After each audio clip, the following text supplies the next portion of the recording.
கன்னியாகுமரி மாவட்டம் நாகர்கோவிலில் பெய்த கனமழையால் கோட்டாறு பகுதியில் இருந்த மரம் சரிந்து விழுந்ததில் 2 வீடுகள் மற்றும் மின்கம்பங்கள் சேதமடைந்தன. நாகர்கோவிலில் நேற்றிரவு பெய்ய தொடங்கிய மழை விடிய விடிய கொட்டி தீர்த்தது. கனமழையால் கோட்டாறு வாகையடி பகுதியில் இருந்த பழமை வாய்ந்த மரம் சரிந்து விழுந்தது. இதில் 2 வீடுகள், கார் மற்றும் மின்கம்பங்கள் சேதமடைந்தன.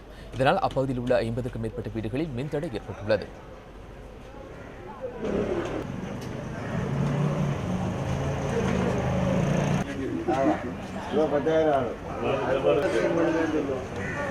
முறிந்து விழுந்த மரத்தை அப்புறப்படுத்த அதிகாரிகள் நடவடிக்கை எடுக்கவில்லை என்று அப்பகுதி மக்கள் குற்றம் சாட்டியுள்ளனர்.